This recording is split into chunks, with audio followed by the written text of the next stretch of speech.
dig my hole.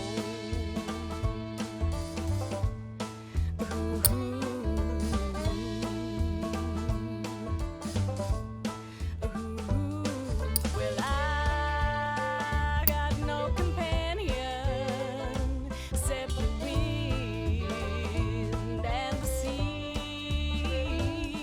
And when I'm cold and empty, they're the ones who'll bury me. This city is like no other you've been to. Crooked streets splay out in a maze of narrow passages, no two alike. Soon, you find yourself in twilight, utterly lost. Bright light crests around one corner, a car approaching.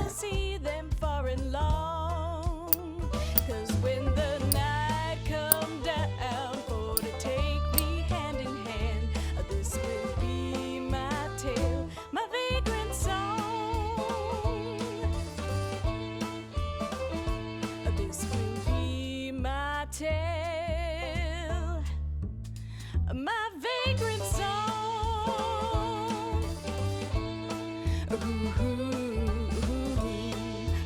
Compelled by the cold and foreboding night, you don't question it as you drag your bones into the cab. But you realize immediately how strange the vehicle is. It's a sleek thing, like a shallow parabola gliding over the street. "Where to?" he asks. You have to stop and think. Eventually, you name Boston Common, the only landmark you know in this town. He peels off silently.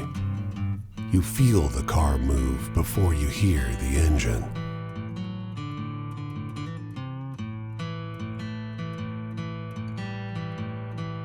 He takes you through ever odder streets, flanked by painfully clean, gleaming buildings and signage for businesses you don't recognize. Even the air seems different. It doesn't smell so sharply of gasoline and coal. Eventually, you come to a stop. The fare's in glowing numbers above his dashboard. It's much too high, surely a mistake. "No charge," he insists. "You look like you need a break." And then you find yourself on the curb, at Boston Common, under thick moonlight, in a city much as you'd left it before.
Hospitality of this sleepy hamlet, combined with their superstitious tales, has both overstuffed your stomach and filled you with a hollow dread. Folks say these woods are full of apparitions, witches, and worse. You curse yourself for getting on the road so late. In the moonlight, Every valley and hollow at the feet of the Tappan Zee seems like a stolen shred of the abyss itself. Fireside tales seem less fanciful, and every cackling crow and moaning whippoorwill seems like a demon perched on the shivering, spindly trees.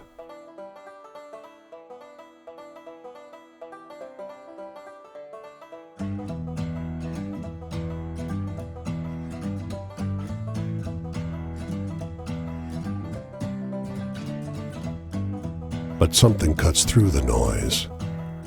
The muffled sound of hooves galloping on the cold, muddy road.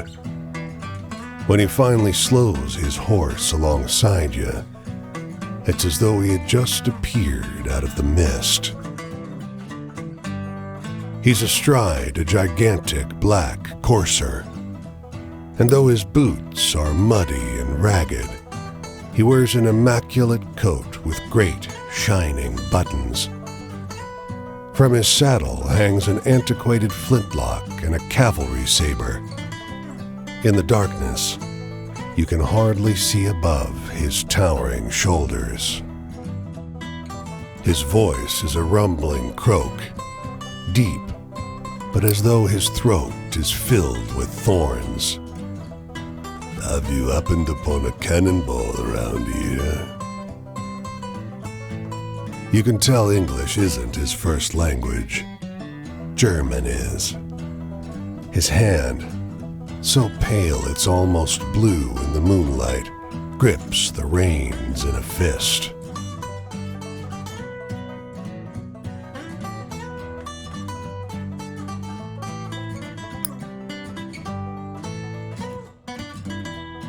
You mumble an apology and watch as he silently rides away, back into the mist.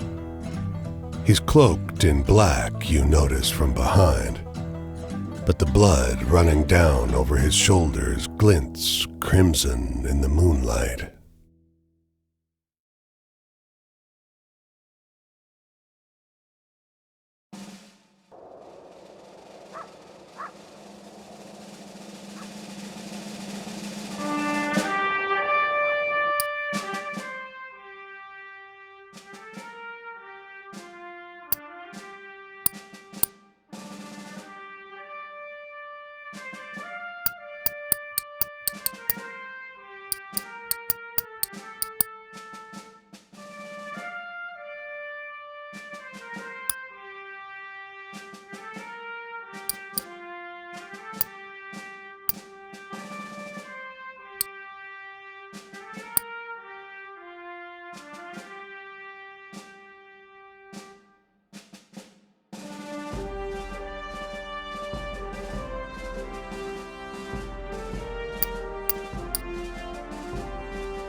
Hey there, stranger. You're welcome to enjoy this fire with me, if you're respectful, that is.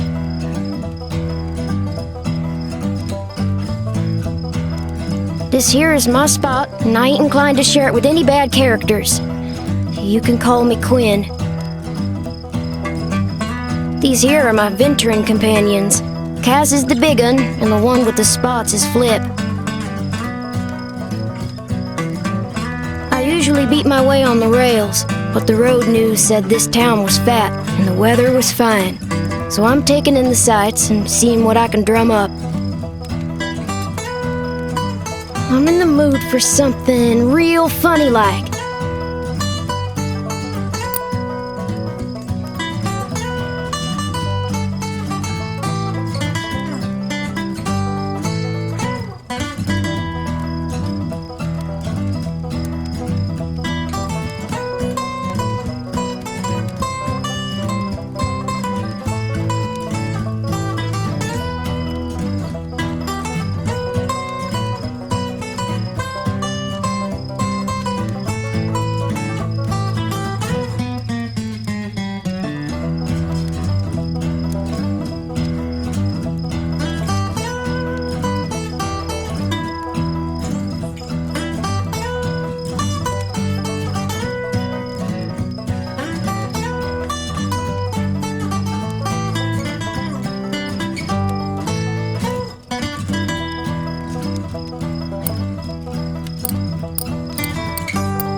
What's the use in telling sweet happy tales if they make you snooze? My family. There ain't no way I'm gonna start jaw-flapping about those bastards. Judases, the lot of them. Enough said. Hey, tell me a funny story. You seem like you still got a sense of humor.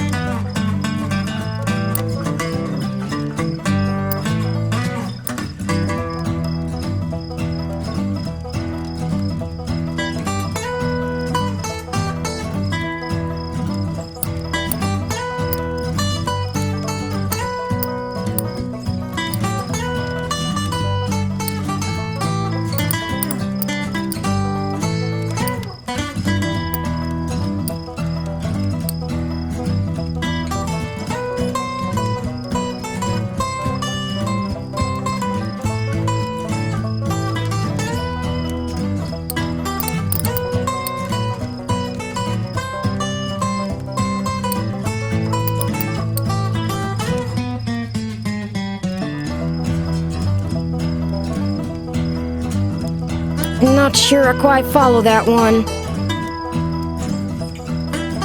Authority, bosses and such. I ain't nobody's little Angelina if that's what you're asking. I take care of myself and my dogs. I don't need no jocker looking out for me, so if you're offering, don't. Shoot, I thought I told you to be respectful. Do you want to keep enjoying my spot or not? Think about that. I want to hear one of them venturing tales. Got any?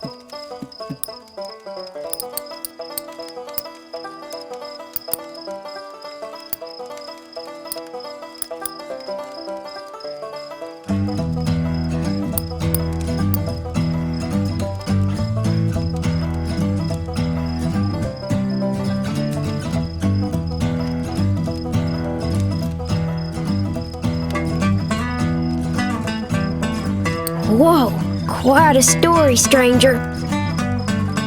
What's my future look like? I ain't looking for a traveling companion, if that's what you mean. I do fine by myself, so just stick to minding your own. Hey, tell me a funny story. You seem like you still got a sense of humor.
Leaving already? Well, me too.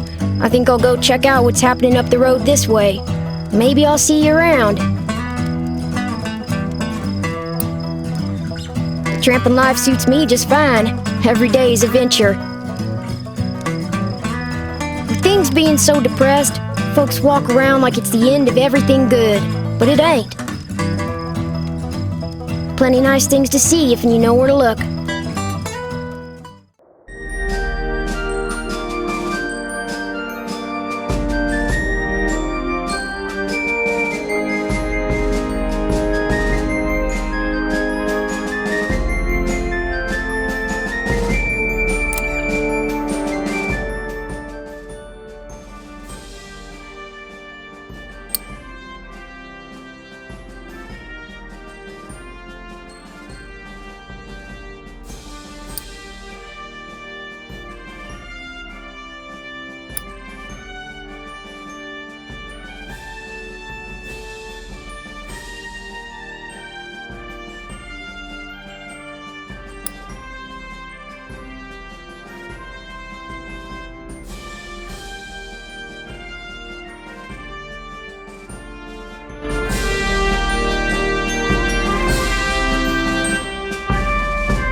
His clothes are expensive, but unkempt. A tailored jacket stretched and warped out of its best fit by long days on the road. His thinning frame weighs down the boxcar next to yours. You got a light, friend?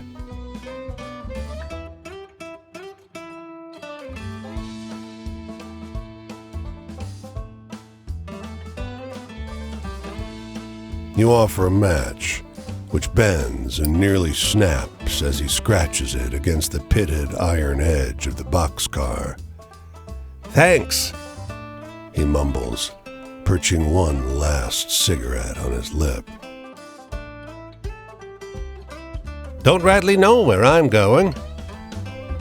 You notice how deeply wrinkled his clothes are. It's as though a huge hand plucked him from a high society party and crumpled him up like a sheet of paper. Don't rightly know how I got going either. They built a railway just past Missy Hudson's estate. Damned racket ruined our soiree. Might have been a few bottles of Armagnac too many when I walked down the tracks to tell them to keep it quiet.